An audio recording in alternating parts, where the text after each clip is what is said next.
안녕하세요. 안녕하세요. 네. 어, 제가 오면서 지하철 안에서 그 피정 책자를 보았습니다. 보다 보니까 이제 저도 지하철에서 피정 시작하는 마음으로 기도하면서 봤습니다. 특별히 전신자 피정을 위한 기도문을 제가 차근차근히 이제 기도하면서 읽다가 놀랐습니다. 이 기도문을 누가 만들었을까? 예. 와, 정말 잘 만들었다. 예.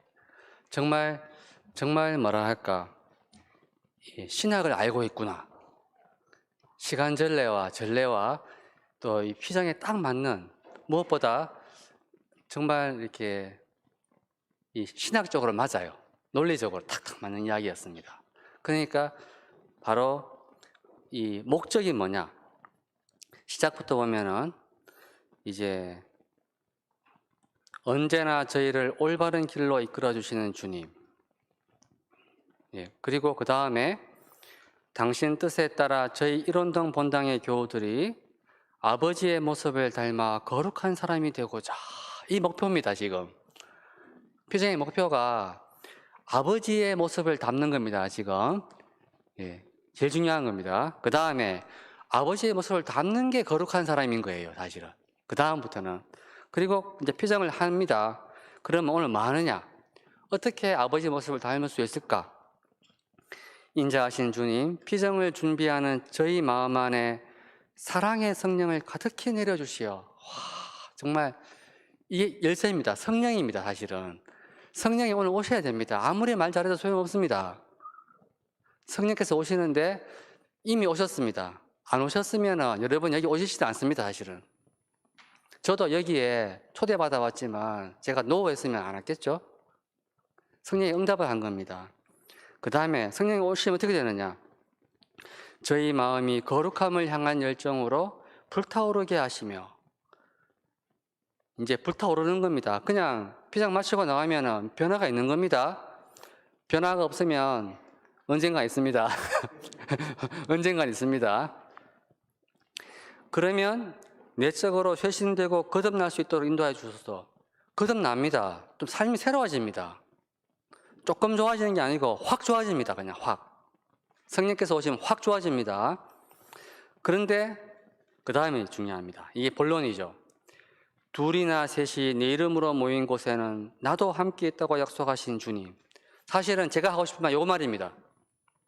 둘이나 셋이 모이면 이게 공동기도입니다. 이게 전례입니다. 둘이나 셋이 다른 기도할 수 없잖아요. 같이 함께 기도하죠. 오늘 책자를 보십시오. 오늘 둘이나 셋이 아니고 많이 모였습니다. 134분 모였습니다. 지금 모였는데 주님이 함께 계시겠죠. 이거 믿어야 됩니다. 자오지가 믿어야 됩니다. 이게 기본입니다. 이 출발입니다. 주님께서 여러분과 함께 할 때 있잖아요. 주님이 함께 있다고 이게 믿기 싫어도 믿어야 되고 마음이 안 가도 믿어야 됩니다. 자오지간 그게 출발입니다. 출발이 그래요. 그게 안 되면 그 다음부터는 사실 하나만 합니다. 자오지간 이 감정이 아니고요. 의지입니다. 믿겠다고 해야 됩니다. 함께 있습니다. 그 다음에 이제 보면 그건 이제 진짜 본론이죠. 오늘 뭐 하느냐? 시간전례 피정입니다. 그러면 오늘 피정은 시간전례에 대해서 배우는가 보구나. 그러면 시간전례 배우는 게 얼마나 어려워요? 오늘 책을 보니까 거의 수도원급으로 지금 하고 있습니다. 아침 기도, 독서의 기도, 끝기도까지 하루 종일 기도 실컷 합니다.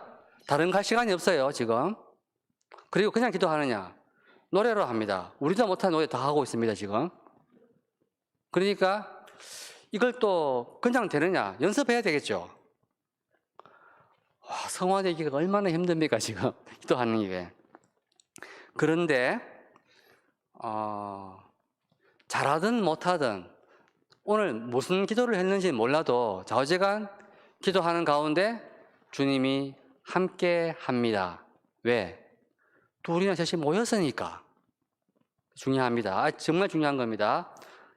가면 갈수록 작은 것들입니다. 제일 중요한 게 앞에 게 제일 중요한 겁니다. 우리는 너무나 기본적인 것들을 잊어버릴 때가 많아요. 예전에 어떤 책에 보니까 집 짓는 이야기를 하는데 보통 집을 안 지어본 사람은 집을 지으면 순서가 지붕 그리고 기둥 그리고 창문 달고 바닥이 맨 밑에 나옵니다. 집을 지어본 사람은요, 땅 파고 자갈 넣고 그리고 다지고 기둥 세우고 맨 마지막에 지붕이 올라가죠. 우리는 바닥도 안 팔고 땅도 돌도 안 넣고 지붕부터 세웁니다. 그 지붕이 뭔지 압니까? 노래 연습입니다. 지붕이 노래 연습이에요. 하지 말라는 건가요? 아니죠. 지붕을 지어야 노래가 집이 끝나는 거 아닙니까? 마지막에 결론이 노래가 나와야 됩니다. 이게 바로 변한 거예요. 노래하는 사람은 신나면 노래 나옵니다. 혼자서 노래합니다. 잘하든 못하든 콧노래든 무슨 노래든 좌우지간 뽕짝이든 노래를 합니다. 기분 좋으면. 근데 기분 안 좋으면요, 노래 안 나오고 노래하더라도 피곤합니다. 그래서 제 수도원에 있으면 노래하는 게 피곤합니다. 매일 노래하거든요. 음이 축축 처지고 박자 안 맞고 각자 하고 그냥 혼자서 막 뭐랄까 뽕짝뽕 불러버립니다. 노래를. 옆 사람이 뭐 하는지 따라오는지 신경 안 씁니다. 어때요? 보고 있으면 야, 기도하는 게 무슨 전쟁 같기도 하고 싸우고 하고 끝나고 나면 저는 기도하는 동안에 어떤 마음인 줄 아세요? 기도할 때 기쁘게 노래하는 게 아니고 저는 노래를 좀 잘하는 편입니다. 박원철 신부님은 만큼은 아니지만 실제적으로는 그레고리오 성가 10년 동안 노래한 사람입니다. 실제로 생활로 노래를 라틴말 잘합니다. 저는. 잘해요. 그러니까 귀가 밝아요. 잘 부르기도 합니다. 이런 사람이 괴롭습니다. 함께 부르려면 너무너무 힘들어요. 기도할 때 어떤 마음인 줄 아세요? 이 또한 지나가리라. 정말입니다. 기도가 일종의 고행입니다. 그러면 그런 기도를 왜 하느냐? 제가 처음에 뭐라고 했죠? 잘하든 못하든 둘이나 셋이 모여서 기도하고 있을 때 주님이 함께 하고 있는 거죠. 여러분보다 저희가 기도 훨씬 더 많이 할 겁니다. 성물도는 적어도. 아침에도 이미 다 하고 왔어요. 저는 독서기 아시는 거 다 하고 왔어요. 그래서 그러니까 우리는 기도가 삶입니다. 삶은 즐겁지 않습니다. 즐거울 때도 가끔 있어요. 하지만 삶은 대부분 의무입니다. 의무.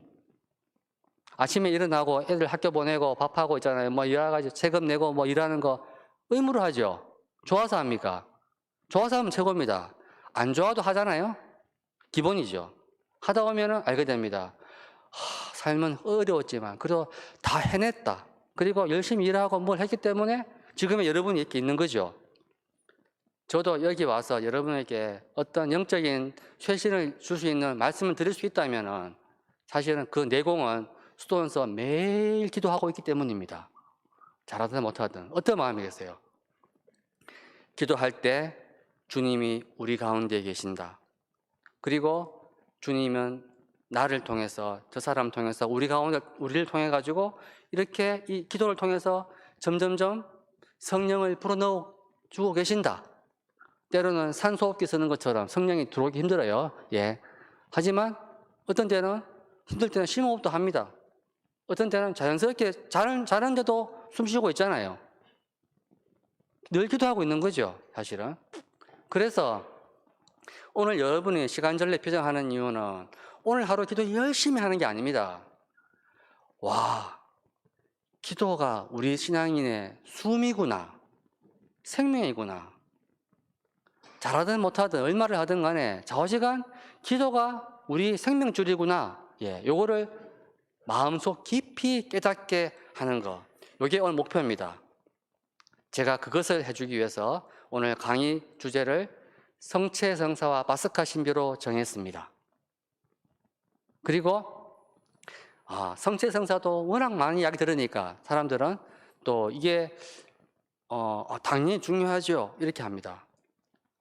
오늘 시간절례 표정인데도 중간에 미사가 딱 중간에 돼 있죠. 보통 보면은 오늘은 탁 넣어놨는데 이런 날 아니고 만약에 성지순례를 간다거나 했잖아요. 등산을 간다거나 교우들 가잖아요. 시간이 별로 없어요. 바빠요. 급해요. 여러 가지 일정이 빡빡합니다. 산에 가기도. 그러면 미사는 생략. 가끔 그렇죠? 성물도는 당연히 생략. 아니면 초간단하게 후루룩 후루룩 노래 안 합니다. 1분 만에 끝내버리든지. 되죠? 보세요. 물론 그럴 때도 있습니다. 근데 저희도 수도원에서 소풍을 가거나 어디 가거나 멀리 여행 가고 하면은 당연히 기도 다 못합니다. 그러면 제가 느끼는 거예요. 제 마음을 봐도 그렇고 남을 봐도 그렇고 기도를 안 할 때 있잖아요. 어쩔 수 없이 못할 때 반응이 뭐냐면 신난다. 예, 군대 면제 이런 느낌이에요. 보면 안 해도 되니까. 당연히 기도를 못 해가지고 안타깝다 이런 사람 제가 한 번도 못 봤습니다. 정말입니다. 성물돈 한 번도 못 봤어요. 수녀님 다 포함해가지고 기도 안 해가지고 섭섭하다는 사람 한 번도 못 봤어요.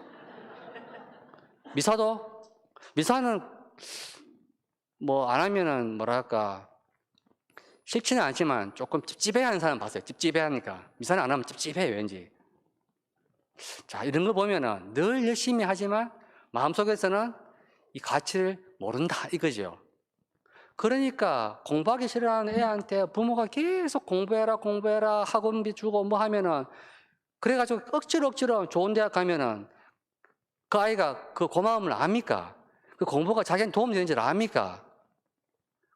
대학 간 다음에 뭐 취직한 다음에 좌우지간 그걸로 자기 인생이 쭉쭉쭉쭉쭉 이렇게 펼쳐서 갑니까? 아니죠. 다 이뤘는데 갑자기 멘붕이 옵니다. 나는 뭐지? 공부를 왜 했지? 왜 살고 있지? 바로 늘 미사하고 성물도 하고 늘 이렇게 늘 해왔는데 신부님들, 신학생들 학교에서 미사 한 번도 안 빠집니다. 성물도 한 번도 안 빠지죠. 빠지면은 쫓겨납니다. 열심히 하면은 그러면은 그렇게 져야 될 거 아니에요. 근데 그렇게 지기 어려워요. 왜냐하면은 신부 되자마자 1년도 안 돼가 옷 받는 사람 가끔 있습니다. 요새는 좀 많은 편이에요. 옛날보다. 잘 모르시죠, 이런 거. 자, 저는 이런 거 보면서 알게 됩니다. 뭐든지 자기 마음에서부터 우러나지 않으면 이게 공부를 하잖아요. 자기가 공부를 왜 해야 되는지를 모르면 이 시키는 사람도 힘들고 하는 사람도 힘듭니다. 저는 오늘 시간절례란 시간절례가 특별한 게 아닙니다. 기도를 시간마다 하는 거예요, 그냥. 자주 하는 거죠. 미사를 시간마다 할 수는 없잖아요. 하루에 한 번 하는데 옛날에는 일주일에 한 번 했죠. 그러면 1시간에 한 번씩 하면 됩니까? 그 뜻이 아닙니다. 시간은 쭉 아날로그처럼 쭉 지나가잖아요. 디지털로 뭐 갑자기 9시, 10시 이게 아니잖아요. 쭉 지나가잖아요. 이게 시간입니다. 그러니까 쭉 끊임없이 기도하는 게 이게 시간절례입니다. 근데 실제로 끊임없이 할 수가 없으니까 나눈 거예요. 그냥 이렇게. 나눈 겁니다. 자주 나눈 것 뿐입니다. 오늘 기도를 다 한다고 기도를 다 한 게 아닙니다. 저는 그래서 목표가 뭐냐면 어떻게 하면 여러분에게 기도를 하고 싶게 만들어줄 수 있을까? 제가 그래서 오늘은 건물을 짓는 게 아니고요. 땅을 팔아 왔습니다. 건물 하나도 안 짓습니다. 제가 오늘 시간이 없어요. 건물 짓을 시간이 없어요. 건물 짓는 건 다른 시간에 짓으면 됩니다. 땅을 목표가 뭐냐면 최대한 많이 팔려고 합니다. 빌딩 지을 수 있도록 최대한 많이 파서 100층 지을 수 있도록 확 파가지고 있잖아요. 시간 되면 돌도 넣고 할 겁니다. 우선 파볼게요. 어떻게 파느냐? 저 목표가 아주 커요. 그래서 제가 어떻게 하면은 그렇게 할 수 있을까 생각하다가 떠오르는 게 아침에 딱 떠올랐습니다. 지하철 안에서 생택지 베리가 떠올랐어요. 생택지 베리, 어린 왕자. 거기에 이런 말이 나옵니다. 젊은이에게 배를 만드는 법을 알려주려면 어떻게 해야 되느냐? 배 만드는 거 쉽지 않잖아요? 옛날 같으면 어떤 나무를 써야 되는지, 그리고 배를 만드는 과정, 뭐 어떻게 하고 바닥을 어떻게 하고 뭘 넣고 이렇게 설명이 얼마나 공부할 게 많겠습니까? 준비도 많이 걸리고, 첫째 배 만들 돈도 있어야 되잖아요. 이거 다 하려면 시간이 얼마나 걸리겠습니까? 그렇게 하지 마라. 젊은이에게 배를 만들게 하려면 저 끝없는 저 멀리 저 큰 바다에 대한 동경을 심어줘라 이렇게 하거든요. 야, 저 바다에 나오고 싶어지는 거예요. 멀리 가려면 배가 좋아야 될 거 아닙니까? 자, 저 끝없는 바다, 저 넓은 푸른 바다, 그게 뭘까? 바로 하느님 아버지입니다. 하느님 아버지하고 친하고 싶다, 만나고 싶다, 좌우지간 하느님 사랑에 젖어들고 싶다, 사랑하고 싶다, 영원한 생명을 얻고 싶다, 너무너무 행복하고 싶다. 이겁니다. 아버지에 대한 기쁨. 잔치에 들어가고 싶다. 삶이 정말 행복해지고 싶다, 한마디로. 진짜 행복해지고 싶은 사람, 갈망이 있어야 됩니다. 그런데 신부님, 저는 이미 행복한데요. 예. 이미 행복한데요. 예, 이러잖아요. 그런 사람은 일단 복됩니다. 하지만 그 행복은 한순간에 무너집니다. 행복의 조건은 여러 가지 많지만 아무리 행복해도 죽으면 끝입니다. 죽으면 끝. 맞죠? 자기가 몸이 아팠는지 아파 죽든지 좌우지간 죽을 때 모든 행복 다 사라집니다. 모든 거 다 사라집니다. 투자했던 모든 거, 돈, 명예, 친구, 가족 다 필요 없습니다. 다 끝입니다. 무조건 죽으면. 그 순간이 되면, 그래서 갑자기 죽으면 할 말이 없어요. 몰라요. 근데 죽음이 다가온다 이러면 그때부터 모든 게 바뀝니다. 생각이. 신자뿐 아니고 신부님도 다 바뀝니다. 다 바뀝니다. 죽음 아프면 저도 바뀝니다. 근데 사람들은 죽음을 생각하지 않습니다. 그래서 죽음은 저 멀리 예, 언젠가는 우리는 입으로는 늘 하느님 아버지, 하느님 나라, 영원한 생명 말하지만 아무도 하느님 아버지 오늘 보고 싶지 않습니다. 영원한 생명 오늘 원하지 않습니다. 맞죠? 내일이나 자주가 멀리, 예, 아무리 좋아도 지금 살아있는 게 훨씬 더 행복합니다. 그런데 그건 왜 미사하고 기도하고 하느냐? 보험 드는 마음으로 하는 사람 많아요. 혹시 모르잖아요. 예. 그래서 열심히 기도 막 하는데, 그래서 젊은 사람보다 노인이 기도 더 잘할 수 있습니다. 왜냐하면 죽음이 가까이 오니까. 그런데 그 마음을 보면요, 한편으로는 자연스러운 과정이기도 하면서도 때로는 안타까울 때가 좀 있습니다. 왜냐하면 느껴지는 게 불안, 두려움, 이게 막 느껴지거든요. 물론 다 두렵습니다. 그런데 신앙이 그 불안을 굉장히 작게 만들고 반대로 큰 기쁨을 심어줄 수가 있습니다. 바로 오늘 표정이 그런 이 배를 만들 수 있는 길을 시작입니다. 그걸 만들어 주시는 분은 성령입니다. 이게 정말 중요한 거죠.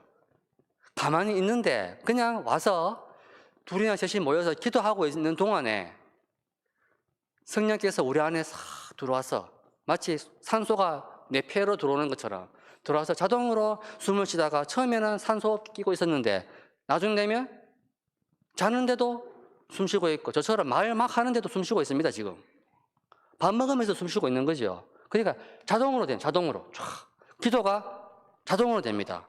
그 기도는 뭐냐? 어떤 이렇게 성물들을 막 한 것도 아니고 노래를 한 것도 아닙니다. 하지만 그 기도는 뭐냐? 숨 쉬듯이 자나 깨나, 눈 떴을 때나 아침에 일어났을 때나 잘 때까지, 밤에는 당연히 맡기는 거지만 모든 순간에 내 시선이 하느님을 기억하면서 살아가고 있는 겁니다. 그것은 마치 만약에 오늘 여러분이 오늘 24시간 여러분이 오늘 아무 일도 안 일어납니다. 아프지도 않고 아무 나쁜 재앙이 안 생겨요. 대신에 내일 아침에 눈 뜨면 6시에 다 죽는다 생각해 보세요. 죽는다. 오늘밖에 없다. 그러면 오늘 하루 종일 살아가면서 내일 생각 안 할 수 있습니까? 하겠죠.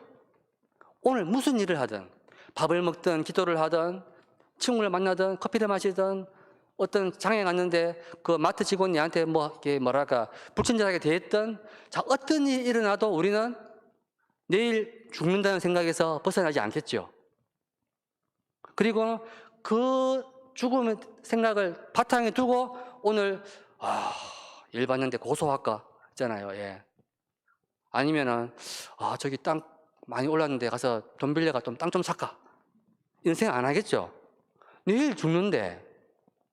아니면 오늘 엄청나게 뭐랄까 재산을 이렇게 큰 횡재를 해가지고 돈을 많이 벌었습니다. 그게 그렇게 기쁘지도 않아요. 기쁘긴 기쁘죠. 하지만 그 돈을 가지고 내일 써야지 아니죠. 어떻게 하겠습니까? 오늘 밤 전에 다 써야겠다 이러겠죠. 다 쓸 수가 없잖아요. 그래서 막 나눠주기 시작하는 겁니다. 뭐가 많이 바뀌죠. 내일 죽는다면 이런 거 비슷한 겁니다. 근데 실제로 내일 안 죽잖아요. 그런데 신앙이 깊어지면, 하느님과의 친교가 깊어지면 이런 자세가 됩니다. 내일은 당연히 사는 게 아니고 죽을 수도 있다. 죽어도 어쩔 수 없다. 죽어도 괜찮다. 아니, 죽으면 어쩌면 더 좋다. 그러니까 내일은 내일에 맡기고 자기가 오늘 남은 하루니까 남과 비교도 안 하고 불평도 안 하고 불만이 사라집니다. 왜냐하면 바빠요. 지금 오늘 하루 너무 소중한 시간이니까. 그럼 오늘 뭘 하느냐? 열심히 성당에서 기도하고 있겠습니까? 제발 내일 천당 보게 보내달라고 기도하고 있겠어요? 아침부터 밤까지? 안 그러겠죠? 아마 성당에 제일 먼저 올 겁니다. 얼른 미사하고 기도하고 얼른 나가서 재미있게 살 겁니다. 맞죠? 재미있게 친구 전화도 하고 오늘 할 일 보고 재밌는 거 합니다. 근데 재밌는 걸 할 때 고를 겁니다. 어떤 게 가장 재밌을까? 나는 영화 좋아하니까 오늘 아침 사고 가서 영화 3편 봐야겠다. 이럴까요? 그럴 수도 있습니다. 하지만 조금 아깝죠, 뭔가가 생각하면. 내일 볼 수 없는 거. 그러면 갑자기 스케일이 커져가지고 한 번도 안 만났는데 한 2년 동안 연락 안 했는데 오빠한테 전화 한번 해야겠다. 이런 마음 생기겠죠. 아니면은 내가 10년 동안 한 번도 안 만났는데 조카 얼굴은 한번 봐야겠다. 이런 생각이 들겠죠. 등등등등. 좌우지간 선택은 자유인데 마지막 날 하루를 소중하게 쓸 겁니다. 그렇게 무슨 일을 하든 그날 하루는 그게 기도입니다. 저절로 가장 뭐가 중요한지를 알려주는 거예요. 자, 저는 오늘 뭐가 제일 중요하겠습니까?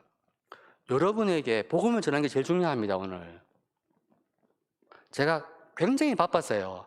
아침 미사 하자마자 바로 총학시험 튀어나왔습니다. 왜냐하면 아침까지 저희도 수도원 연표정을 했거든요.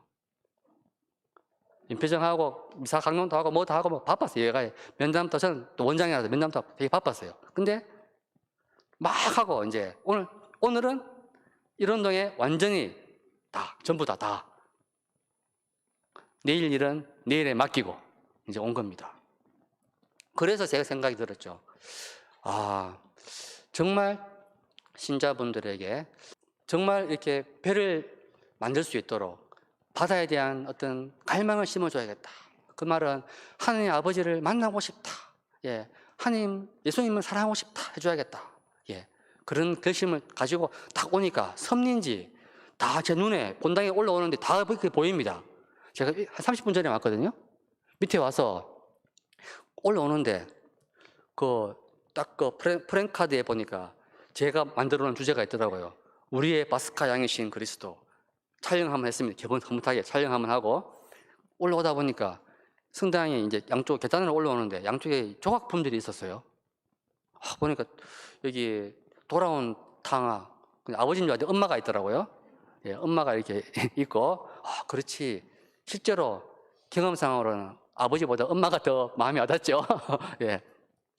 조금 더 올라오니까 이제 소녀가 기도하는 곳도 있고, 또 옆에 보니까 예수님 체험한창 그림이 크게 있어요. 크게. 전에는 안 보였습니다. 지난번에는. 이제 시간이 남아서 보니까 체험한창이네. 딱 보는 순간 예수님이 탁 중앙에 있죠. 조각가는 뭐가 중요한지를 알고 그 조각품을 설치한 신부님도 신자들도 뭐가 중요한지를 알고 있는 거죠. 이 핵심이겠죠? 돌아온 아버지가 그 엄마지만 이렇게 팔 벌리고 있고 안고 있고 핵심 큰 그림에 예수님이 처음 항상 탁 하고 있습니다. 그 뒤에 보니까 깨알 같은 글씨로 뭐가 많이 적혀 있어요. 저는 뭔가 봤더니 글씨더라고요. 제가 다 하나 읽어봤습니다. 자세히 못 보셨죠? 보니까 복음서를 다 적어놨어. 글자 글자를 다 적어놨어요. 사복음인 줄 알았더니 사복음은 아닙니다. 칸이 부족한지 마르코 복음, 루카 복음을 적어놨어요. 내가 또 매의 눈으로 봤죠. 빠졌나 싶어가지고 쫙 보니까 다 적어놨더라고요. 이것도 섭리입니다. 마테오, 마르코, 루카, 요한 다 있는데 마르코, 루카만 다 해놨잖아요. 어쩌면 여러분이 나중에 보십시오. 마르코 복음 시작은 예수님이 아닙니다. 세례자 요한입니다. 세자 요한이 사막에서 부르짖습니다. 복음을. 근데 세자 요한이 부르짖었던 소리, 회개하라 맞죠? 근데 요한복음에 보면 세자 요한이 했던 가장 큰 부르짖는 소리가 뭐냐면 핵심이 요한의 역할은 이겁니다. 예수님 소개하는 거죠. 예수님 어떻게 소개합니까? 보라, 하느님의 어린 양, 세상의 죄를 없애시는 분이시니 이겁니다. 보라, 하느님의 어린 양입니다. 그냥 어린 양이 아니고 하느님의 어린 양입니다. 오늘 파스카 양이죠. 제가 세자 요한처럼 된 거죠. 지금 소개하는 겁니다. 예수님의 파스카 어린 양, 하느님의 어린 양이라는 걸 이해를 할 때 여러분은 양을 매일 먹고 있습니다. 지금. 그래서 내 죄가 없어졌구나. 그래서 복되구나. 그럴 때 노래가 나옵니다.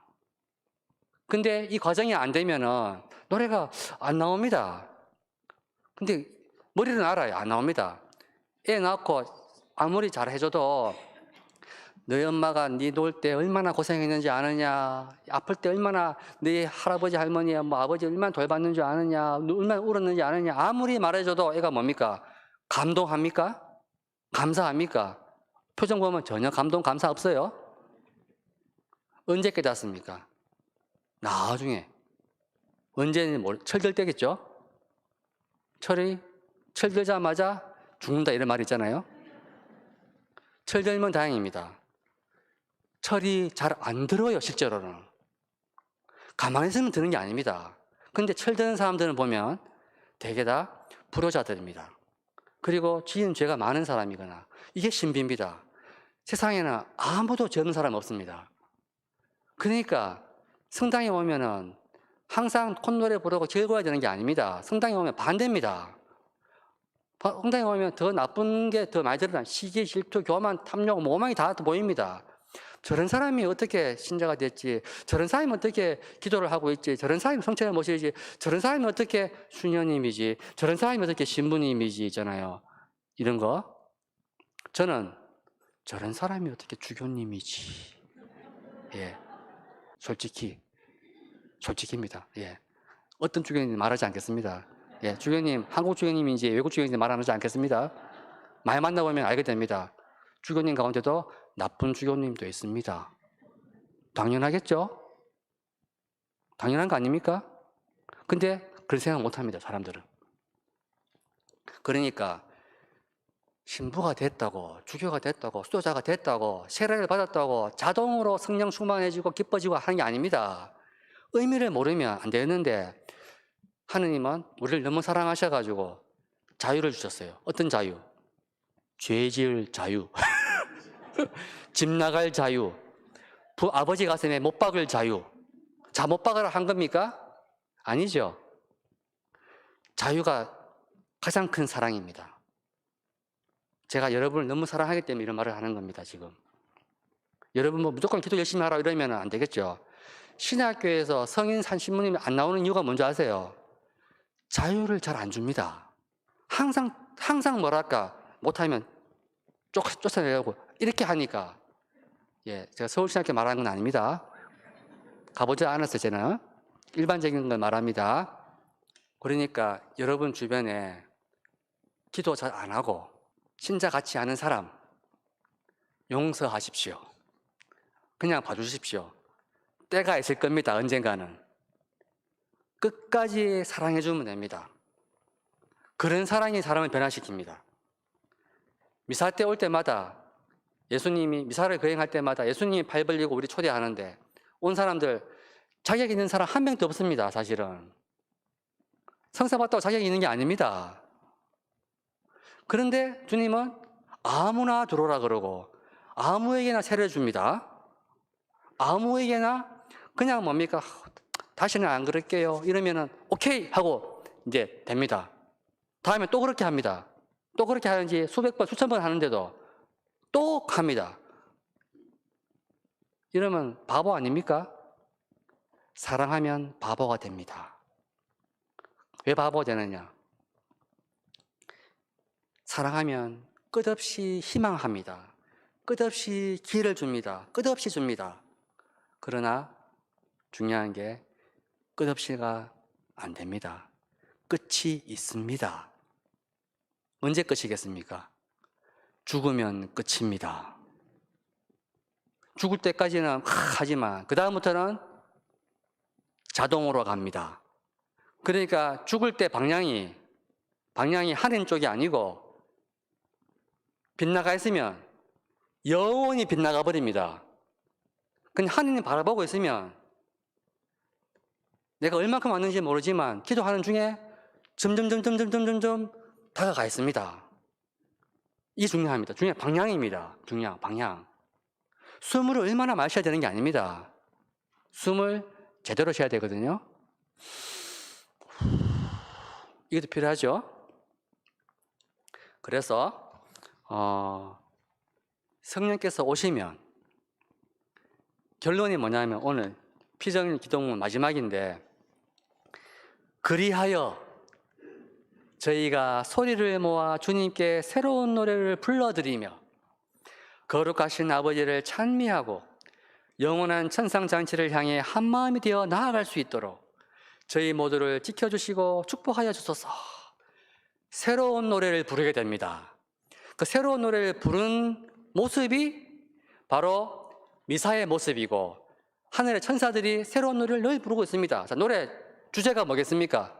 노래 새로운 노래인데 주제가 그럼 우선 새로운 노래가 있으면 헛노래가 있겠죠? 옛 노래 흘러간 노래는 뭡니까? 흘러간 노래를 알아야지 새로운 노래가 알 거 아니에요. 흘러간 노래는 하느님께서 이스라엘을 구원하셨네.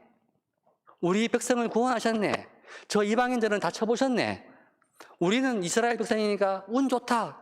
이게 옛날 노래입니다. 흘러간 노래. 새로운 노래는요. 하느님께서 예수님을 통해 가지고 모든 사람을 다 구원하셨네. 모든 사람, 죄인, 악인 다 구원하셨네. 그래서 나는 이스라엘 백성이 아닙니다. 우리는 하느님 자격도 없는데 하느님이 먼저 그냥 이유가 없어요. 그냥 사랑해서 우리 잘 되기를 바래.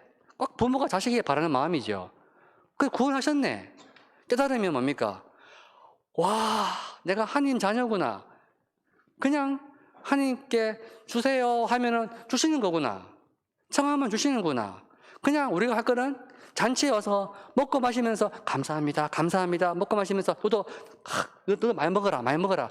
이러면 되는 거예요. 쉽죠? 참 쉽잖아요? 근데 이게 제일 어렵습니다. 왜 어렵냐? 시작은 세례받는 건 쉬워요. 구원되는 건 어렵습니다. 성체 모시는 건 쉽습니다. 성체의 의미를 깨닫고 그리스도와 진짜 한 몸이 되는 것은 진짜 어렵습니다. 부모와 사는 것은 쉽습니다. 부모를 모시는 것도 쉽습니다. 그러나 부모에게 정말 감사하고 사랑하는 것은 정말 어렵습니다. 그렇죠? 그런데 살아있는 부모도 섬기기 어려운데 보이지 않는 하나님을 사랑한다는 것은 거의 불가능에 가깝습니다.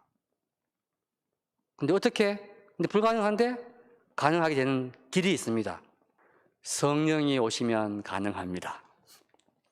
올라오는 계단에 예수님 처음 한창 그림에 마르코 루카복음 있는데 맨 밑에, 당연히 루카복음 맨 마지막이죠. 뭐라 되어 있냐면 마지막 구절입니다. 그리고 줄곧 성전에서 지내며 하느님을 찬미하였다 나옵니다. 결론입니다. 주님은 승천하셨는데, 그리고는 하실 말씀이 성령을 보낼 때까지 성전에 있어라 했거든요. 예루살렘에.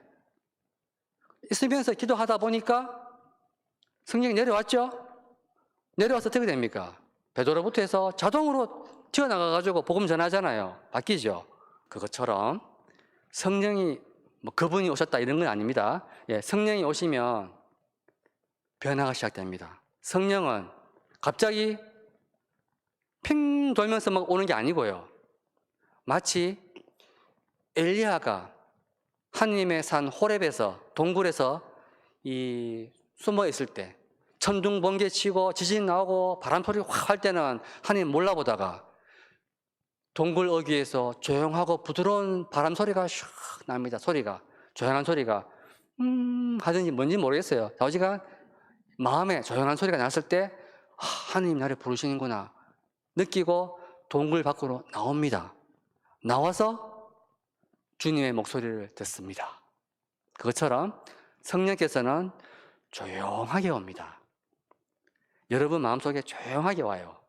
그래서 성령이 오셨는지 언제 아느냐? 오늘 모릅니다. 한 달 뒤나 두 달 뒤나 1년 뒤에 알게 될 겁니다. 진짜 옵니다. 저도 왔었습니다. 저도 예전에 말씀드렸는데 몰라요. 냉담하려고 고등학교 때 결심했는데 조용한 소리가 샥 왔어요. 언제 왔느냐? 버스에 박아가지고 교통사고 나가지고 병원에 입원했었거든요. 그때 죽는구나 생각하다가 한 열흘 다행히 머리 안 깨지고 그냥 조금만 피만 났는데, 그때 든 생각이, 조용한 소리가 뭐냐면은 인생 한 방에 훅 가는구나. 공부 잘해도 소용없구나. 젊어도 죽을 수 있구나. 나중에 돈 많이 벌어도 소용없다. 죽는데 뭐. 예. 이 소리가 제 마음속에 샥 들려왔습니다. 그게 6개월 뒤에 수도원 입회를 결심하게 만들었습니다. 6개월 뒤입니다. 조용한 소리 대단하죠? 다 수도원 가라는 게 아닙니다. 성령께서 오시면 각자가, 저도 몰라요. 여러분이 사과신지 배나무신지 있잖아요. 몰라요. 하지만 각자가 잘하는 게 샥 나옵니다. 그래서 여기 성당이 여러분이 다 성령이 충만해지면 꽃피면은요 에덴 동산으로 바뀝니다. 제가 저는 이미 그림을 그리고 있습니다. 오늘 씨를 막 뿌리는데 1년 뒤에 와보면 와, 강남지구에서 이런 돈 본당은 에덴 동산이더라. 와, 다르더라. 각자 마음으로 깨닫는 거죠. 1년 전에 왔던 그 신부님이 그냥 신부님이 아니고 예수님이었구나. 이런 건 1년 뒤에 깨닫는 거죠. 저는 고등학교 때 저를 쳤던 그 버스, 시내버스였습니다. 그 시내버스가 지금 생각하니까 하나님의 부드러운 손길이었구나. 죽을 뻔 했는데, 빛을 갚았는데 그게 하나님의 사실 부드러운 손길은 아닙니다. 하나님의 뺨때기 한 대 맞은 거죠. 정신 차리라고. 예, 기사대기 한 대 맞은 겁니다. 정말 사랑이었구나. 다행히 안 죽었구나. 죽었으면 저는 죽는지도 몰랐을 겁니다. 진짜입니다. 제가 그래서 즉사라는 게 무섭지만은 즉사라는 게 제일 안 좋아요. 왜냐하면 준비를 할 수가 없어. 조금 아프면 그래도 준비라도 기도라도 하는데 즉사했으니까. 그래서 그 특별히 뭐냐면 운전할 때는 그 생각 많이 합니다.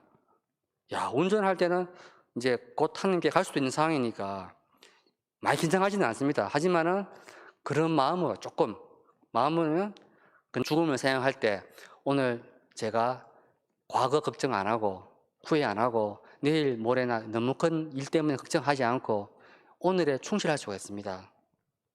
자, 그래서 오늘은 정말 제 할 수 있는 능력에 지금 100% 이상 하고 있습니다. 시계 보면서. 예. 제가 항상 너무 오버해서 시간을 넘어가는데 아직까지 제가 성체성사와 마스카 신비 이야기 안 했죠? 눈에 보이는 게 없죠? 아직까지 땅 파고 있습니다, 지금. 땅 파고 있어요. 땅을 많이 파야 돼요. 많이 파야 됩니다. 그래서 성령께서 오시면 여러분이 깊이 파면 쫙 큰 나무가 됩니다. 하고 싶은 말이 너무 많아요. 요한복음에 또 가면 하고 싶은 말이 너무 많아요. 예수님이 하신 말씀이 너무 많습니다. 다 할 수 있습니까? 다 해도 필요 없습니다. 가장 중요한 것을 알아야 됩니다. 엄마가 자녀한테 잔소리, 아무리 좋은 말해도 다 잔소리죠.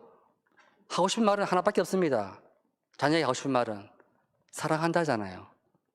가장 큰 사랑하는 표현시는 말이 아니고요. 죽을 때입니다. 말도 못합니다, 지금. 지금 중풍아가 말도 못하고 지금 힘도 없습니다. 숨도 못 쉬는 상황입니다. 마스크 끼고 있습니다. 눈도 깜빡깜빡 못합니다. 근데 자녀가 와가지고 뭐랄까 왔습니다. 이제 마지막 하는데 보면서 뭐라고 하겠습니까? 말도 못하는데 표정이죠. 손을 잡고 눈물 흘리고 있습니다. 대부분 눈물 흘립니다. 정신이 있으면. 그것은 사랑한다, 미안하다, 아쉽다, 뭐 오만 감정의 표현이죠. 마지막 가장 소중한 건 내 새끼잖아요. 앞에 여기 사랑하는 존재잖아요. 이게 반대가 되면 얼마나 좋겠습니까? 그때서야 정말 이게 마지막이구나. 나를 정말 사랑하는 분의 마지막인데 나는 잘한 게 하나도 없구나. 정말 시간을 허송세월했구나. 깨닫는 거죠. 시간절례지만 시간을 얼만큼 많이 해야 되는 게 아닙니다.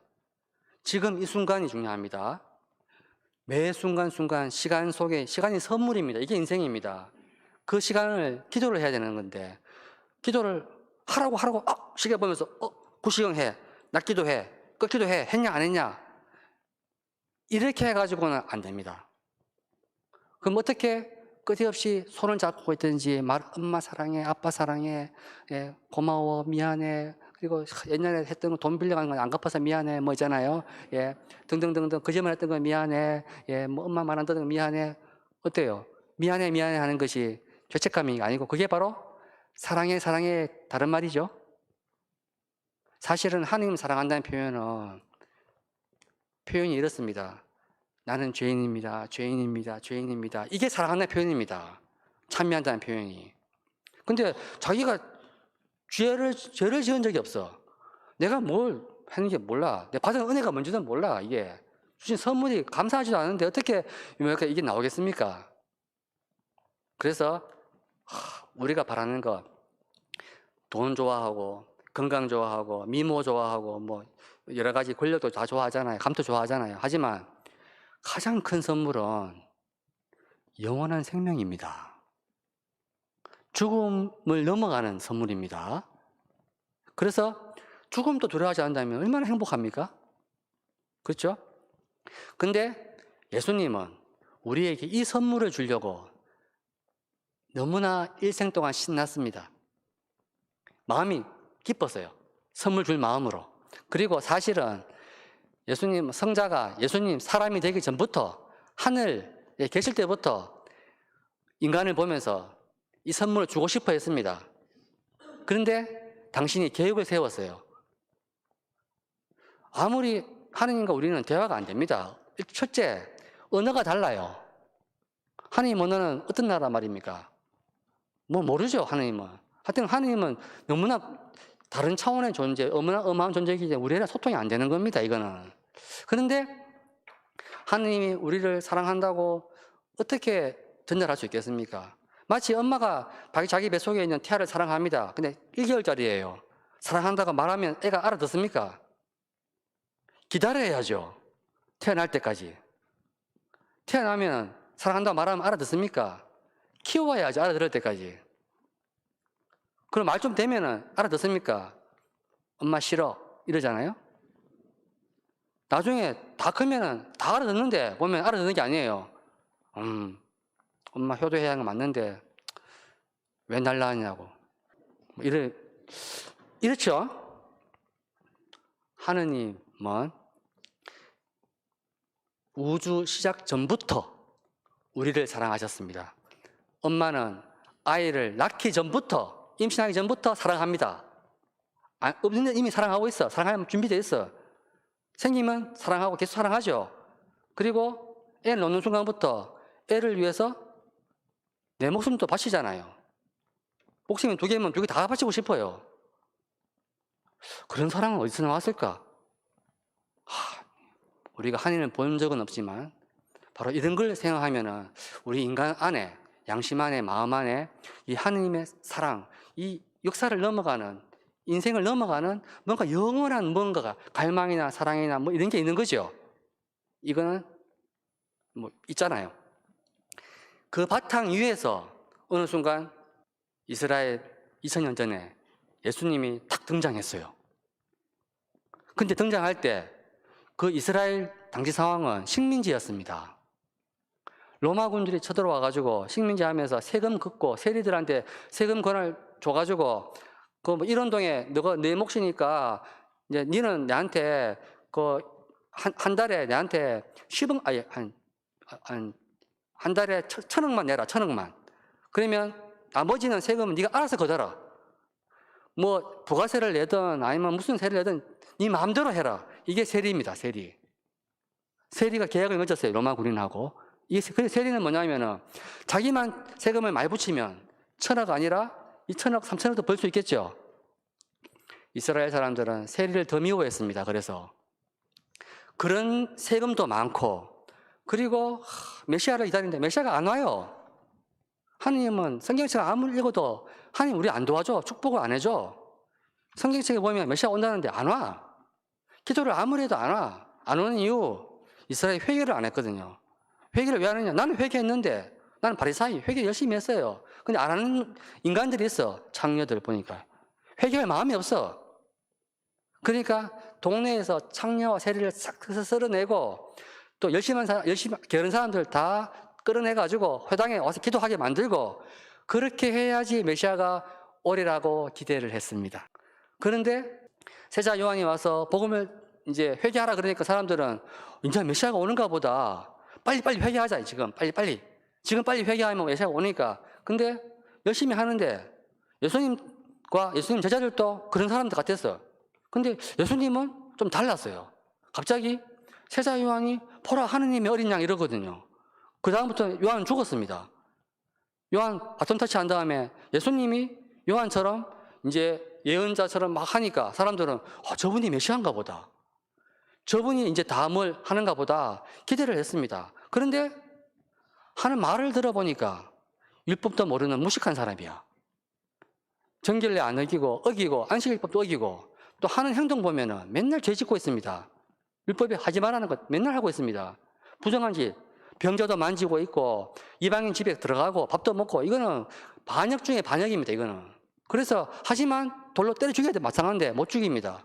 왜 못 죽이느냐?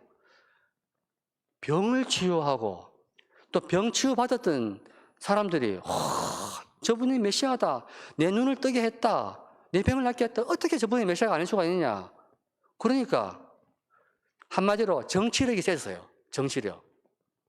다 사람들이 좋아하니까 예수님 죽일 수가 없죠. 그런데 이스라엘 사람들은 고민이 많았습니다. 특히 예루살렘 주민들은, 유대인들은 사람 쉽게 보내가 물어봅니다. 당신이 메시아냐? 메시아면 그래도 말을 해라. 그러면 따를게. 말을 안 하니까 따를 수가 있냐? 좌우지간 확실히 말해라. 예수님이 말을 안 합니다. 가서 듣고 본 대로 말하라고 합니다. 말을 아무리 해도 안 됩니다. 여러분 또 오늘 제가 수없이 말을 많이 하죠. 말 빨리 하죠. 할 말이 너무 많습니다. 하지만 말이 아니라 제 말 사이에 늘 느껴지는 행간의 느낌이 있죠. 제가 하고 싶은 어떤 느낌이 있을 겁니다. 뭔가를 주려는 거죠. 이 애타는 마음이 있는지 뭐든지 정말 도움되고자 하는 그런 마음이. 그러면 뭔가가 이게 뭐랄까 이제 절 따라오실 거예요. 무슨 말을 하려고 하느냐. 이제 7분 남았는데. 예. 그렇게 막 분위기가 무르익을 때 나중에 예수님이 예루살렘 입구에서 이제 예수님이 갈릴레아에서부터 군중들이 전부 다 예수님 왕으로 받들려고 할 때 전부 다 이제 다 됐을 때 예수님이 모두를 데리고 예루살렘을 올라갑니다. 이유, 거사를 치르러 간 게 아닙니다. 원래 매년 갔습니다. 이스라엘 사람은 법에 의하면 예루살렘에서 남자들은 파스카 축제를 함께 지내야 돼요. 예루살렘이 다 함께 모여서 성전에서 양 잡아가지고 밤을 새면서 이스라엘이 에집트를 탈출했던 그 파스카 사건을 기억하면서 성경 말씀을 들으면서 밤을 새워야 돼요, 무조건. 밤 허리 떼두르고 양고기 먹고 풀 먹고 이렇게 하면서 밤을 보내면서 처음에는 보내다 보면 깨닫는 거죠. 아, 우리가 하느님 아니었으면 에집트 노예였구나. 근데 하느님은 이미 아브라함 때부터 약속하셔가지고 땅 약속, 자손 약속 해가지고 때가 되어서 이제 모세를 시켜서 이스라엘 백성을 구원해내고 그냥 구원이 아니고 파라오와 쳐부수고 바다 가르고 파라오 군대 다 쳐부수고 했구나. 와, 말로 한 게 아니고 실제로 했구나. 예. 그래서 하느님은 우리가 특별한 민족이 되도록 뽑았구나. 그래서 이제 당신과 시나이 산에서 계약을 맺었다. 그 말은 계약은 딴 게 아닙니다. 나는 너희 아버지다. 하느님이다. 너는 사랑한다. 그냥 사랑한다. 계약이라 무조건 잘해줄 테니까 너는 다른 신 섬기지 마라. 내가 네 아버지다. 그러니까 나를 닮아라. 닮는 게 어떤 건가요? 하느님은 공정한 분입니다. 정의로운 분입니다. 그래서 너희들 이스라엘 백성, 이스라엘 땅 안에서는 법이 지배해야 됩니다. 그러니까 무법천지되면 안 됩니다. 이방인이라 해가지고 함부로 재판하면 안 되고 거기에 너희 사는 또 가난한 사람이라 해가지고 등쳐먹으면 안 된다. 권력자라 해가지고 함부로 하면 안 된다. 법 앞에 평등입니다. 이게 이스라엘. 그런데 법이 희미해지면 그게 안 되죠. 돈 많고 권력 센 사람들은 얼마든지 마음대로 할 수 있습니다. 돈이 힘이 좋아요. 그러다 보니까 근데 이제 하느님은 법으로 만들어놨어요. 그래서 너희 가운데는 소나 당나귀도 안식일에 일시키면 안 됩니다. 종들도 일시키면 안 돼요. 안식일 때는. 그게 만들어놨어요. 근데 이스라엘은 그렇게 안 했거든요. 돈 때문에. 그래서 나라가 망하고 계약을 어기면, 율법을 어기면 축복에서 멀어져서 벌을 받습니다. 이게 구약의 율법이었어요. 그런데 예수님이 오셔가지고 율법을 없앤 게 아니고요. 율법을 완성시킵니다. 그 말은 이스라엘 백성들만 안에서만 그렇게 하지 말고 세상 모든 사람들에게 그렇게 하라는 거죠. 모두가 다 하나님 내 새끼들이니까 그 안에는 법대로 해주고 가난한 사람 뒷밟지 말고 그리고 똑바로 하라는 겁니다. 근데 그 표시가 뭐냐면 가장 보잘것없는 창녀와 세리에게 잘해주고 있는 거죠. 마치 어떤 죽을 죄를 지은 사람이라도 사형 선고 몇 번 받아 마땅한 사람이라 하더라도 엄마는 그 자녀가 죽기를 바라지 않습니다. 당연하죠. 그것처럼 하느님은 모든 사람이 죽기를 바라지 않습니다. 근데 우리는 뭐냐면 어떤 놈은 죽어 마땅해. 죽여야 돼. 다 죽여야 돼. 미사일 날 다 죽여야 돼. 썰어버려야 돼. 요 마음이 하느님 마음이 아니에요. 그런데 이게 우리 입장에서는 받아들이기 너무 힘든 거죠. 그러면 어떻게 세상이 돌아가겠습니까? 세상이 안 돌아갈 거 아닙니까? 좀 법대로 해야 될 거 아닙니까? 상선, 필벌을 해줘야지 조직이 운영될 거 아니에요. 그래서 예수님을 이해 못합니다. 그래서 결론은 뭐냐면 세상의 질서를 어지럽히는 저런 인간 말종 같은 인간 나자렛 예수는 죽어야 된다. 죽여도 괜찮다. 왜? 지가 정말로 하나님의 아들이면 우리가 죽여도 안 죽을 것이다. 이랬겠죠. 죽어도 살아날 것이다. 한번 죽여보자. 이런 마음이었던 거죠. 다. 예수님은 그 모든 걸 알고 이미 다 알고 하늘에서부터 알고 있고 창조 전부터 알고 있습니다. 이 놀라워요. 여러분이 젊으신 분 혹시 애기 안 나오신 분들 애기 안 나와봐도 이제 압니다. 놓으면 그 애기가 효자 잘 안 됩니다. 안 되고 부모 가슴 못 박습니다. 예먹입니다. 경험상 다 알고 있습니다. 근데 아직 애기 안 나온 엄마는 그거를 안 믿습니다. 예, 안 믿어요. 나는 잘해줄 거니까.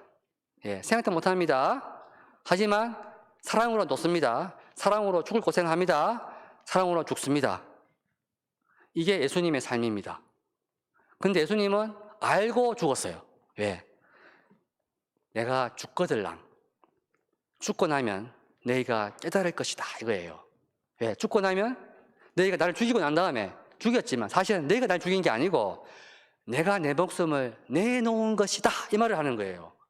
우리는 예수님 죽인 다음에 깨닫습니다. 내가 죽인 게 아니고 내놓은 겁니다. 여러분이 죄 짓잖아요. 여러분이 죄를 많이 졌다. 여러분 탓이 아닙니다. 근본적으로는. 누구 탓이겠어요? 하느님 탓입니다. 하느님이 그렇게 만들어 놨습니다. 여기까지만 오케이 하면 50점입니다. 나머지 50점이 있죠. 그게 뭐냐? 여러분은 거기서 벗어날 수 있는 은총을 이미 받았습니다. 예수님이 이미 주셨어요. 그러니까 지금 그 상황에서 바뀔 수가 있습니다. 하나님 모습 바뀔 수가 있어요. 은총으로 가능합니다. 은총은 거저 줍니다. 성령이 거저 옵니다. 청하면 옵니다. 청하면 와요. 기도하면. 그런데 사람들이 기도를 하지를 않아요. 기도를 해도 건성으로 합니다. 그러니까 기도를 배우려고 하지 않습니다. 기도의 의미를 모릅니다. 자, 기도 가운데 가장 중요한 기도, 주의 기도겠죠? 그런데 예수님이 유언처럼 남긴 기도가 있습니다. 그게 미사예요. 이제 시간이 이제 1분 남았는데, 제가 이제 1분 동안 할 이야기 하는 겁니다. 1분 동안. 땅 다 아팠습니다. 미사가 바로 그런 의미입니다. 근데 예수님은 미사를 제정하실 때, 저 그림처럼 체험 한차는 그림 보셨죠? 중요한데 사람들 의미는 모릅니다. 그때 제자들은 옆에서 아멘 하는 게 아니고요. 이제 이 밤이 지나면 여기는 국무총리, 장관 뭐 있잖아요. 예, 뭐 재산도 없고 이제 끝났다, 대박이다 이런 마음이 있었습니다. 누가 제일 높은가? 근데 예수님은 뭡니까? 다 배반하는 놈들 있잖아요. 알고 있고 나는 지금 이 밤의 너희들에게 주는 마지막 유언이 뭐냐? 마지막 유언이 미사 때마다 이미 매일 하고 있어요. 받아 먹어라, 받아 마셔라 하죠. 그리고 끝에 나를 기억하여 이를 행하여라 하잖아요. 그때는 몰랐다가 예수님 죽으시고 부활하시고 성령께서 내려오시니까 베드로부터 주님을 기억하면서 그 체험 만찬을 할 때마다 체험 만찬을 하는 게 아니고 그 예식을 하면서 함께 모여서 빵을 먹고 할 때마다 둘이 셋이 모여서 기도하고 있는 거죠. 주님은 죽음을 기억하면서 빵을 쪼갤 때, 말씀을 듣고 빵을 쪼갤 때 주님이 짠 나타납니다. 짠 나타나고 짠 사라집니다. 본 사람은 보긴 봤는데 어떻게 봤는지를 설명할 길이 없어요. 마음으로 아는 겁니다. 그래서 말씀을 들을 때 가슴이 뛰기 시작합니다. 빵을 쪼갤 때 알아봅니다. 그러면 기뻐서 예루살렘에서 도망가다가 다시 예루살렘으로 죽을 곳인데 쫓아가서 복음을 전합니다. 예수님이 죽은 자 아니고 부활했다. 부활했다. 그 말은 뭐냐? 다른 말로 하면 내 인생은 끝장이 아니고 나는 돈도 없고 못생겼고 뭐 키도 작고 가난하고 그리고 학벌도 없고 친구도 별로 없고 못났는데 괜찮다. 내가 하나님 자녀구나. 사랑받고 있구나. 하나님 함께 계시구나. 예. 그리고 하나님은 내가 청하면 당연히 필요한 거 돈도 주고 집도 주고 친구도 주고 다 주지만 다 주지만 무엇보다 가장 중요한 거 영원한 생명을 주시는구나. 가장 중요한 거 먼저 주면서 나머지는 할 수 있도록 도와주는구나. 마치 부모가 자녀한테 서포트 하잖아요. 이렇게 학교 가라, 공부해라, 밥 먹어라, 맛있는 거 먹어라, 옷 좋은 옷 입어라, 옷 따뜻하게 입어라 하죠. 그것처럼 하나님이 보이지 않게 우리를 계속 이끌어줍니다. 어떻게 이끌어주느냐? 하나님 안 보입니까 지금? 하나님이 보이잖아요 지금 이게. 이런 게 하나님의 모습인 거예요. 하나님은 어디서 나타나는 별이 아니고요. 둘이나 셋이 모인 곳에 그리스도 이름을 모인 사람들이 처음에는 안 보이는데 저 사람이 그리스도 때문에 나에게 잘해주는 겁니다. 아이고 춥지. 자 커피 한잔 해라. 힘들지. 얼마나 힘드냐. 예, 내가 짐 들어줄게. 함께 시간 주자. 얼마나 아프냐. 그 사람 한 명 한 명 안에 예수님이 계신 겁니다 지금. 당연히 저도 있겠죠. 지금 어떤 사람보다 지금 더 성령 충만하게 말하고 있는 거죠. 왜냐면 제가 하는 모든 시간과 이야기 내용이 다 예수님 이야기니까. 맞죠? 하지만 제가 하느님은 물론 아닙니다. 하지만 이렇게 모여있을 때 드러나는 거예요. 그래서 제자들은 성령을 받은 다음에 제일 처음에 한 게 바로 미사를 거행한 겁니다. 미사를 딴 게 아닙니다. 함께 모여서 성경 말씀을 듣고 예수님의 죽음을 기억하면서 빵을 쪼개면서 받아 먹어라, 받아 마시라. 예, 너희를 위하여 바칠 내 몸이다. 너희 죄를 사할 내 피다. 한 거예요, 이렇게. 그것을 깨닫는 거예요. 늘 하지만 깨닫지 못합니다. 마음에 와닿지 않아요. 그런데 예수님은 이제부터 이제 시간 좀 오버했네요. 예, 한 3분 안에 끝내겠습니다. 예수님이 처음 만찬할 때 그냥 자 밥 먹자 한 게 아닙니다. 당시 이스라엘에는 파스카 만찬하는 그 예식이 순서가 있어요.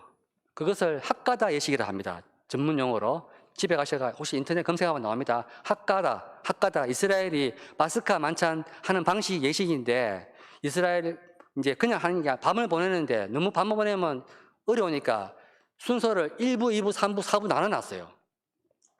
말씀을 듣고 뭐 하는 예식인데 4부를 나누는데 4부를 나누는 기준이 뭐냐면 포도주 4잔입니다.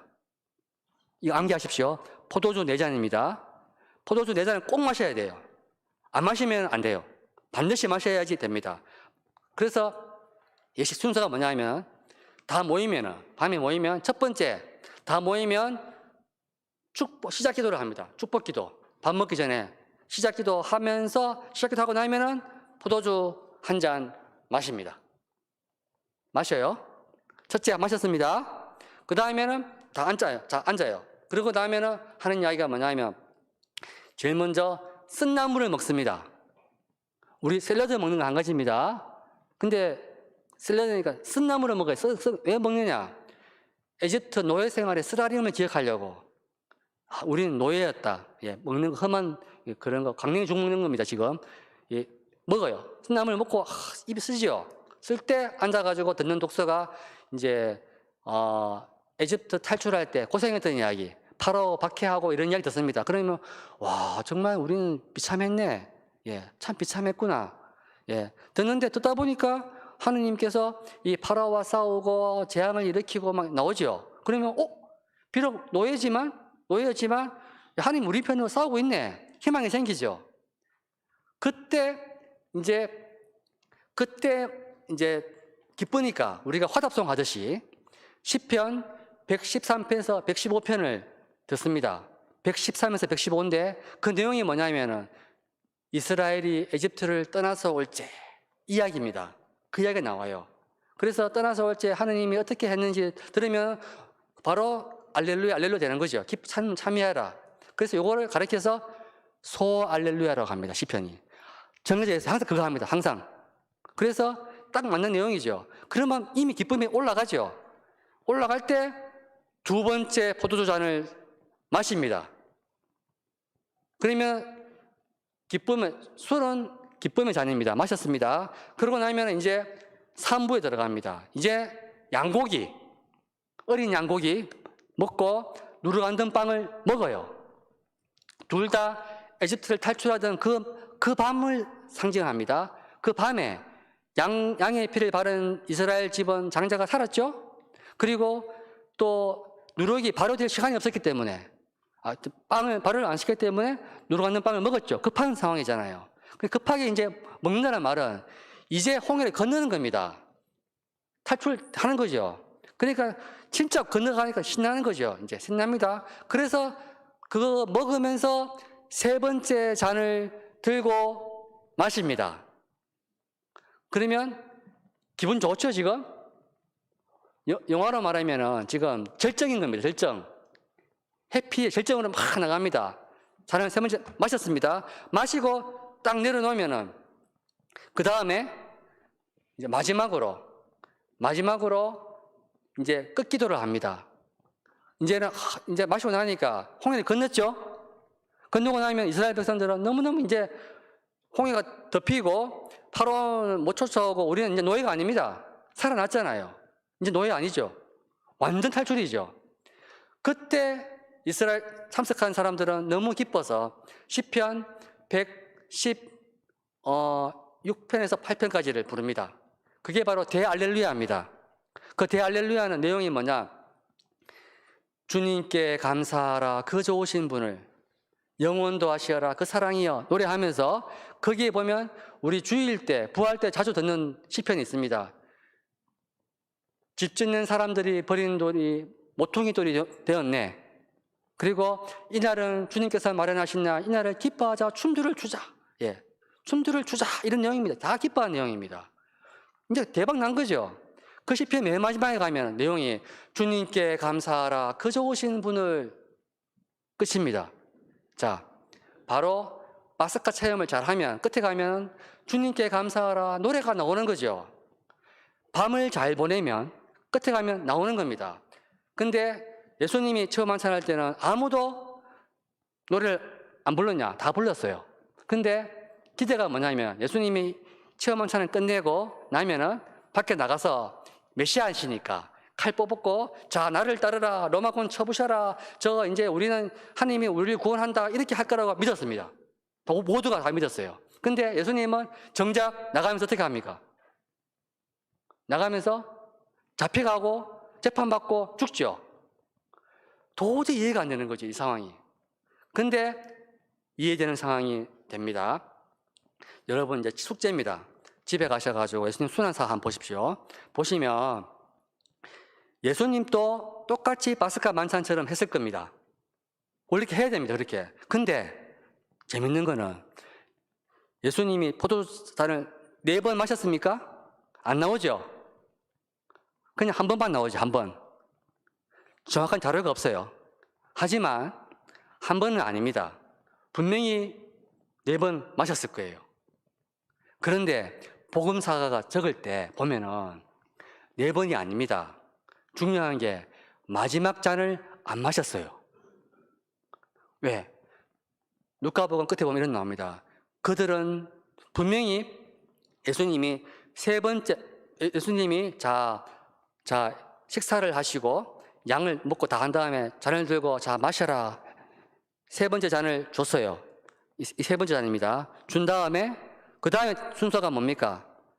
시편 노래하고 마지막 잔을 마셔야지 끝납니다. 마지막 잔을 마시니 끝인데, 근데 잔을 준 다음에 그들은 찬미가를 부르며 올리브산으로 갔다 나옵니다. 그 다락방에서 잔을 안 마신 거예요, 한마디로. 이 막잔을 안 마신 거예요.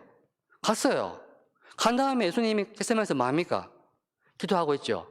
사람들은 이상하게 생각했을 겁니다. 이상하다. 이거 막잔을 마셔야 끝나는데 예수님이 안 마시지? 근데 예수님은 겟세마네 기도합니다. 아버지, 이 잔을 치워주십시오. 아버지가 잔을 딱 주시는 거죠. 마셔라 하잖아요. 근데 예수님이 치워달라고 하는 거, 예수님이 마시라고 하니까 아버지 뜻대로 하라고 하죠. 예수님 마셨습니까? 예수님은 안 마셨어요.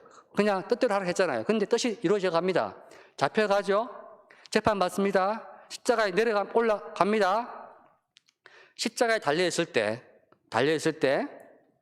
군인이 창에 솜을 꽂아가지고 포도주를 적셔서 줍니다. 그 포도주는 마취제예요. 신포도주는 너무 아프니까 마취제를 준 건데 예수님이 안 마십니다. 그거를 거절합니다. 안 마시다가 오후 3시에 죽기 일보 직전에 뭘 하시냐면 요 한번 보십시오. 목마르다 합니다. 그러자 군인들이 다시 창에다가 포도주를 적셔가지고 쓸개즙을 줍니다. 이렇게 주니까 예수님이 그걸 마시고 빨아 드셨죠. 드시고는 뭘 하셨습니까? 다 이루었다. 자, 여러분 질문 있습니다. 뭘 다 이루었습니까? 이 중요합니다. 그 순간에 우리 모두가 구원된 겁니다. 지금 그 순간에 제가 다 용서받은 겁니다. 그 순간에 죽었기 때문에 죽은 척이 아닙니다. 정말 죽었던 거죠. 근데 다 이뤘던 건 예수님 너무너무 기뻤던 거죠. 당신이 할 일은 죽어야 되는 거예요. 죽어서 자기 몸을, 생명을 다 줄 때 우리 인간들은 그제서야 하느님은 이토록 우리를 사랑하시는구나, 아멘 하고 받아들여야 되는데 다 끝났는데 예수님 기쁘게 준 겁니다. 다 이루었어요. 근데 우리는 뭐냐면은 그 다음부터는 다 이룬 게 아니고 다 실패했네. 다 실패한 거잖아요. 여러분 성물도를 아무리 해보세요. 미사에 아무리 많이 와보세요. 예, 고백성을 아무리 많이 보세요. 성체를 아무리 많이 모셔보세요. 좋아지는 게 있습니까? 복 받습니까? 행복합니까? 안 행복하죠? 뭐 행복할 수 있습니다. 안 행복한 사람은 지금 현세적인 행복만을 찾고 있는 사람입니다. 하나님 마음을 너무 모르는 거죠. 하느님은 죽은 다음에 행복만 주고 현세적인 행복을 안 주는 분이 아닙니다. 더 중요한 걸 주는 거죠. 그리고 더 중요한 행복을 눈을 뜰 때 갑자기 오늘 가지고 있는 것들이 너무 소중합니다. 자녀도 소중하고 건강도 소중하고 모든 게 다 소중합니다. 친구도 소중하고 다 소중합니다. 그래서 여기가 천국으로 바뀌게 되는 거예요. 그 눈이 확 열리는 장소가 미사입니다. 언제 열릴까요? 철들 때. 언제 철들까요? 때가 오면. 죽기 전까지는 괜찮습니다. 그래서 우리는 항상 희망을 가지고, 갑자기 어린아이가 너무 큰 효자 되면 좀 곤란합니다. 아이는 아이입니다. 하지만 아이가 자라겠죠. 그래서 우리는 아이처럼 기도하는 법을 배워야 됩니다. 왜냐하면 미사 안에 있는 모든 말씀, 오늘 강론 들으니까 좀 이해하시잖아요. 미사뿐 아니고 성물도에 나오는 모든 독서와 후렴구며 모든 거 하나하나 붙잡고 하면 얼마든지 다 건축 재료입니다. 사실은 재료, 창문도 있고 많습니다. 하지만 아무리 좋아도 기초가 안 되면 이것들은 짐일 뿐입니다. 사실은. 그래서 여러분, 하지만 하기 싫어도 애들은 학교 가서 공부를 하죠. 앉아있죠. 앉아있는 거는 이 감시한 게 아니잖아요. 몸이 말을 안 듣더라도 좌우지간 기도하고 미사하는 거 중요합니다. 신부인 저도 미사를 늘 하고 있지만 미사 저는 집전 안 할 때가 제일 행복합니다. 강론 안 할 때 제일 행복합니다. 성물도 안 할 때 제일 행복합니다. 그럼에도 성물도 제일 많이 하는 수도원에 살고 있습니다. 그리고 미사 전례 제일 많이 하는 제 전례학을 또 공부를 했습니다. 늘 그거 하고 있습니다. 늘 하는 것만 이야기합니다. 그래서 하다 보니까 성물도를 좋아하게 됐습니다. 미사를 좋아하게 됐습니다. 그리고 최첨단이 뭐냐면은 성물도 이 시편 구절을 이 후렴구를 노래로 하니까 너무 좋구나. 그래서 좋아지는 겁니다. 그래서 여러분은 지금 어쩌다 보니까 본당 신부님 덕분에 너무 첨단으로 올라왔어요. 너무 첨단으로. 그런데 저는 반대로 거꾸로 내려가서 촥 하면은 이 모든 것들이 다 도움됩니다. 나중에. 할 말은 많지만 미사 또 해야 되니까 오해 또 하겠습니다.